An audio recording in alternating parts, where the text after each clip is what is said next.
Hey guys, what's going on? Today's video, we're going to be covering my circle prospecting script that I use on a daily basis. And without further ado, let's just dive right into my computer here and I'm going to go over it with you. So here we go. So the very first thing you want to do is you want to say, hello, their first name. Well, let's just say for this video that it's Jason. Hello, Jason. This is John with eXp Realty. How are you today? Now, some people will say, don't say how are you, but why I do say how are you is because I want to get them to engage, get them committed to the conversation. So, reason I'm calling is because the market is hot, as you probably have heard, and I have some clients that are looking in your area, and I was wondering if you know if any of your neighbors are looking to sell in the near future. Now, the reason why I say they're neighbors is because it's less intrusive. It's not like you're calling them trying to get them to sell their home right away, right? Almost every time they're going to say no. Almost every single time. So wait for their response. Almost every single time it's no. Now, what about you? Are you looking to sell in the near future? And sometimes they'll say yes, sometimes they'll say no. If they say yes, well then that's great. You just move right to closing. That's great. Do you have a realtor? When are you thinking of selling? When would be a good time to set up a Zoom call with you and your husband or whoever is going to be making this decision with you, and let's go over what I can offer you. Sometimes it's a lot easier than that, actually. So then let's just say, okay, well, you were looking to buy. So what we're going to do right here is we're going to go into, okay, so if they're not looking to buy or sell right now, they just say, no, you know, we're not looking to buy or sell. Well, that doesn't mean the conversation is dead, right? That just means, all right, we need to ask some more questions. We need to see what their motivation is. We need to see what their problem is and how we can solve it, right? So what you do is you go, okay, well, if you were looking to buy or sell in the near future, when do you think that would be? So then they're going to say, oh, well, who knows, maybe 5, 6 years, maybe 2 years, 3 years, whatever it is, right? What's happening in 3 years, okay? Just put the time frame name. You got to get their motivation. You got to figure out what their motivation is. Well, I just want to move to Florida. Well, that's really not their motivation, okay? That's just a place, right? So then you have to figure out, why do they want to move to Florida? So you have to ask more questions, better questions. Okay, oh, Florida's great, you know, build a little rapport with them. That's great. I love it. I love it there. You know, if you vacationed there or wherever they're talking about, if you've ever been there, you know, bring up some things, get them talking with you. And then it becomes more like a conversation, like they're talking to a friend rather than a real estate agent that is calling, trying to get them to sell their house. So what's happening in 3 years? Well, I just want to move to Florida. Why do you want, what's going on in Florida? You know, you want to get to the bottom of it. Well, my daughter's going to be going to school there.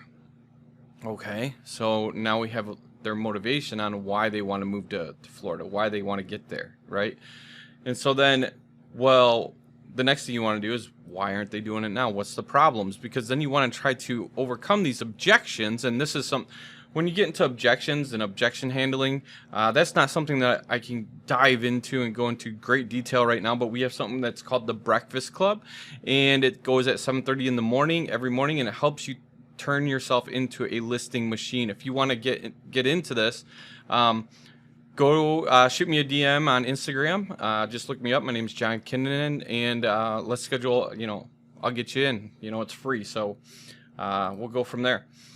What's stopping you from moving right now? You know, well, you know, they haven't graduated high school yet, or they haven't graduated school yet, and or well, I can't retire, or, you know, sometimes it's a legitimate reason why they can't, and I'll show you how to handle that here in a second. But sometimes it's just like, okay, well, I understand that you're waiting until your daughter or son graduates high school, but, you know, what would it look like for you if you waited 3 years and you all of a sudden couldn't sell your house? You lost tens of thousands of dollars by waiting those 3 years when you could maybe sell your house now for that for tens to thousands of dollars more than in 3 years, what would that look like to you? What if you couldn't get all that money?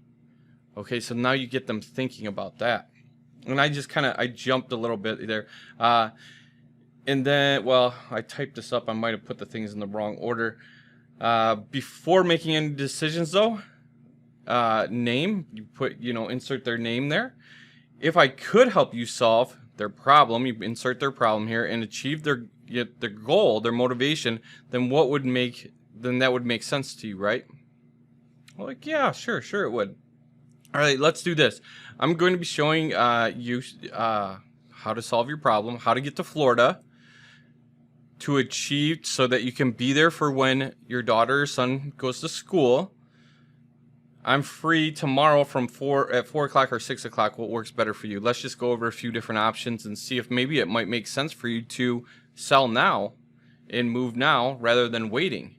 So then, whether this is, if it is the right time or maybe it isn't the right time for them. If it's not and they really push back and they're really making it so, they don't want to sell right now, you don't want to push it too hard because you don't want to lose a future sale. I always go for close number 2. Okay, that sounds like you're not ready to sell right now. It looks like it's not going to work out for you. But is it okay if I get your contact information, your email address? You already have their phone number. If I get your email address and your name, so that I can email you my contact information so that you always have it in case somebody is looking to buy or sell in the near future. Now that's great because at no point in there are you telling them you're going to now send them a weekly email just updating them on the market. So then what you do is you build your database and you send them that email every week just on what's going on in the market. And later on down the road, hopefully, when it does come time to buy or sell a home, first person they're gonna think of is gonna be you. They're gonna be like, oh, that John guy, he keeps sending me emails every day. I just had a phone call from somebody that was like, oh man, you keep sending me emails every week, and I had this question about real estate, and I just wanted to reach out to you and ask you, And so it does work. I'm telling you, this stuff does work, and a lot of times it just comes down to your tonality, how you deliver things, how you overcome objections, and those are things we cover in the breakfast club that we do every morning at 7:30. Again, if that sounds like something you're interested in, go DM me at my Instagram. Just look me up, John Kinnunen, and let's see, maybe it's a perfect fit for you. It's free, so it's not like I'm selling you anything, but I look forward to if you need any other help. If you made it this far, go down in the comments, put great video. I appreciate the content because I want to know who makes it all the way to the end. And if you have any questions, if you got any value out of this video, please feel free to hit that subscribe button and hit the little bell notification so that you're notified whenever I release a new video. I look forward to talking to you guys next week. Talk to you later. Bye for now.